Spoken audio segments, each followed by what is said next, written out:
Hello mga kayos, magandang araw sa ating lahat. So ngayong araw mga kayos, tayo po ay mag-tune up ng makina na WO6D. So hino siya mga kayos na sa generator po siya naka-drive. So ngayong araw mga kayos, samahan niyo po ko at aking pong ibabahagi sa inyo yung kanyang firing order at saka yung kanyang valve clearance. So bago po yan mga kayos, shoutout po sa inyong lahat, sa lahat-lahat po ng nagsusuporta at nagtitiwala sa aking YouTube channel. So tara mga kayos, samahan niyo po ako. Sorry, it's DJ. So ito mga kaayos yung ating makina na i-tune up. So wala pa po siyang injector, ayan. So pinakalibrate ko muna mga kaayos at habang wala pa, so atin po siyang i-tune up. So mga kaayos, ito po ay makina na WO6, no. So sa generator po siya nakakabit. So mga kaayos, iba po ang firing order ng Hino kaysa Puso at saka sa Isuzu. So ang firing order po nito mga kayos ay 1, 4, 2, 6, 3, 5. So yun po yung kanyang firing order nito mga kayos. At saka yung kanyang valve clearance naman po, yung kanyang intake ay 0.30 mm at saka 0.045 mm naman po sa exhaust. So ganito pong pag-tune up nito mga kayos. Baliktad lang po ito kaysa Puso at saka Isuzu. So yung kanyang firing order. So una, ayan, tanggal yung valve cover. Tapos mga kayos, dito tayo titingin sa kanyang flywheel. Ayan po, 1.6 po yan siya. So ito po yung pinaka pointer niya, yung pantay na ito. Ayan, nakatago lang yung 6. So 1.6 yan. Ayan, so ngayon, open itong 6, yung number 1, open yung intake at saka yung exhaust open. Yung kanyang running mate naman na size ay close. So may mga kayos, tune up natin siya. Pakihawakan mo dito to. Dito mo lang. Kita. So ito po yung kanyang intake, 0.30 mm. Ayan, dito natin siya iano sa intake. Ayan, open naman siya. Exhaust niya 0.45 mm. So okay yung number 1 na yan. So number 2 tayo. So pakiikat mo dyan to. Yan. So ngayon babantayan naman natin itong 3 at saka yung 4. So ito mga kayos yung kanyang intake. Medyo lulubog po ito siya ng bagya. Aangat ito yung kanyang exhaust. Sige. Yeah. Ayan, paangat na po siya. Ayan. Ito dito tayo mag-tune up sa number 4. Ayan, yeah. Yan, paangas na po yung kanyang intake, yung kanyang exhaust. So pag gumalaw ito siya na bababa, 3-4 na po yan. Okay. Up. Sobra konti, balik mo konti. Dito tayo titingin. Ayan. Sige. Konti pa. Up. Ayan. Ayan, 3-4 na siya. So dito tayo mag-tune up sa number 4. Ayan, hawakan mo to. Ayan. Yung intake 0.30 mm. Smooth lang siya dapat mga kayos.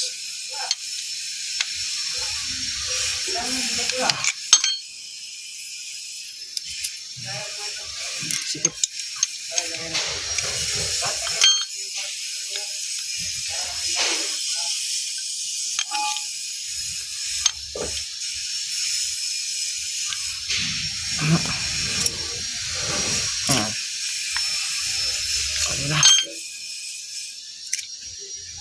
Exhaust.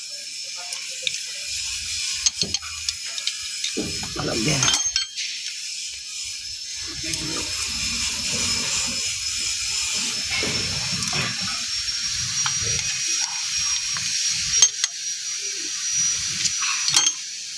Yan. So sunod naman tayo mga kayos.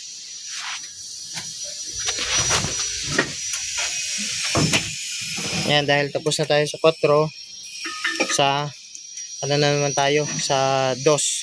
Sige to. So dito na naman tayo sa number 5 titingin. Ayan, nakababa yung exhaust. Aangat po yun eh. Okay. Ang ikot nito mga kayos ay clockwise po palagi ah. Kaya lang dun siya nakakapagsikwat kasi pwede po magsikwat dyan sa ah, couple sa coupling ng ayan, ng generator. Pwede din naman po dito magsikwat yan dito. Pero doon mas mabilis kasi doon sa flywheel. Okay. Ito babantayan natin sa mga kayos. Ayan. Ayan, nakababa pa siya ng konti. Up. Titingnan natin dito. Lalabas dito ay 5.2. Sige to. Up. Okay na. Balik mo konti. Konti lang. Up. Ayan. Ayan. So, close yung 5. Ayan. Close. Open yung 2. Ayan. Ayan po.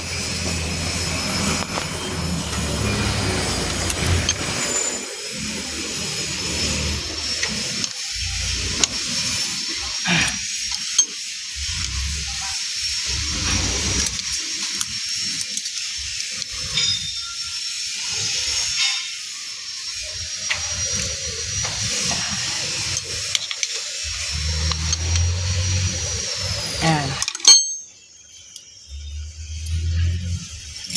Exhaust. Labi. Ayan.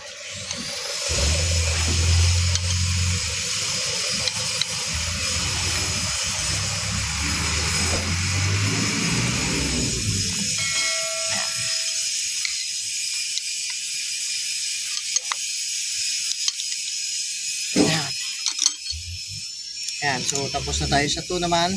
Ngayon, dito na naman tayo sa number 6 na naman. Ayan. So, ito yung kanyang running mate. Yung uno, nakababa yung exhaust. Antay natin siya umangat para mag-open yung dalawang intake exhaust ng number 6. Sige to.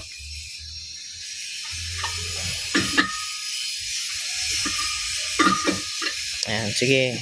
Ayan. Umaangat na siya mga kayos. Sige. Lalabas yan doon. 1.6. Up.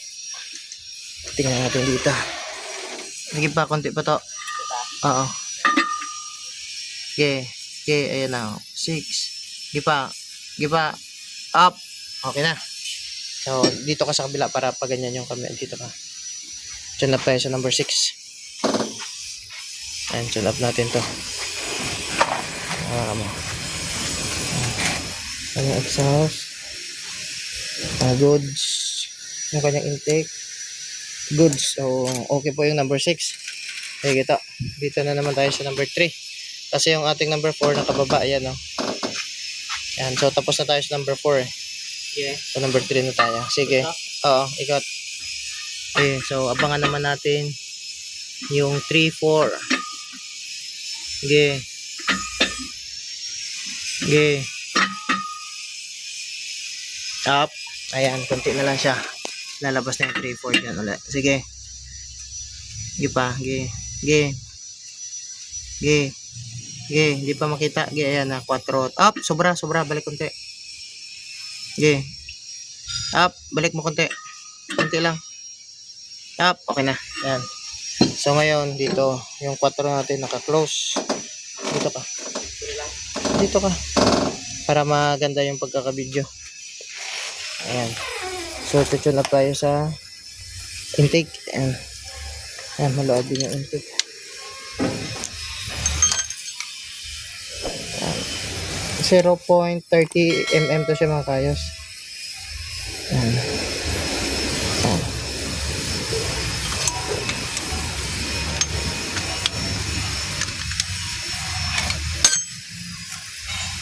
Ipit. Sobra.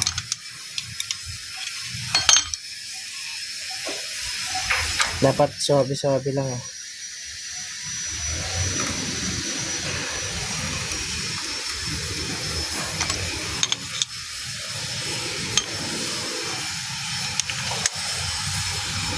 Okay. Yan. Tapos exhaust. 0. Ayan, no? 0.45 mm. Kung sa inches naman, 0.0182. Ayan.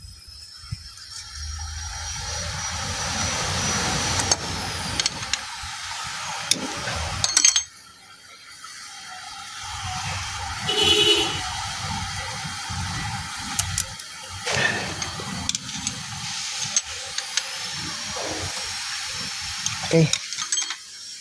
Ayan. So, tapos na tayo sa number 3. Ngayon, dito na lang tayo sa number 5. So, yun mga kayos, makikita natin nakababa yung number 2. Yung kanyang exhaust. Sige, ikot. Ngayon, lalabas dyan, 2.5 naman. Okay.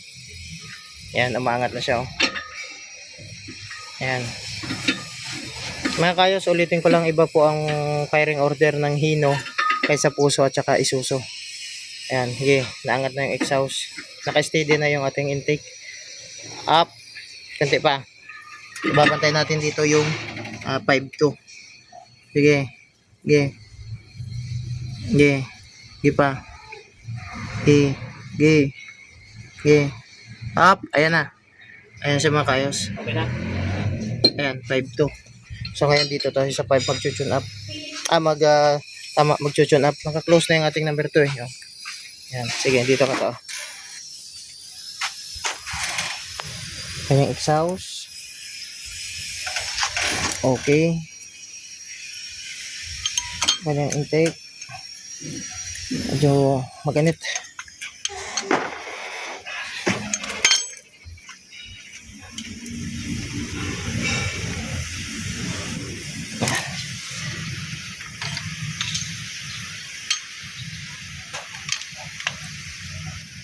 Okay. Ayan. So, tapos na. Nahulog pa ang gamit.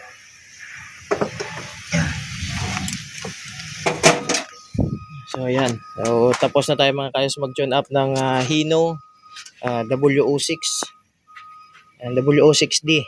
So, okay na siya mga kayos. O, pwede na natin to siyang paanda rin. So, stay tuned na mga kayos. So, ayan mga kayos. Tapos na po tayo mag-tune up. Naipakita ko sa inyo kung ano po ang ating firing order, yung kanyang valve clearance, at saka yung running mate. So, walang cut po yun mga kayos. Tuloy-tuloy lang po. So, ganun lang po kadali mag-tune up ng WO6D, no? So, basta maluwag lang po. Mabilis lang yung ating sikwat. Madali lang siya matapos natin siya ma-tune up. Kasi minsan medyo matagal lang kapag yung sa sikwat natin medyo mabagal, medyo masikip. So yun mga kayos, maraming salamat sa mga hindi pa po nakapag-subscribe sa aking YouTube channel. Please subscribe, like, and share. Tsaka pag-press nyo po yung notification bell na yan para maging updated pa po kayo mga kayos sa ating mga bagong videos na gagawin na hopefully na makakatulong. So yun mga kayos, maraming salamat. God bless.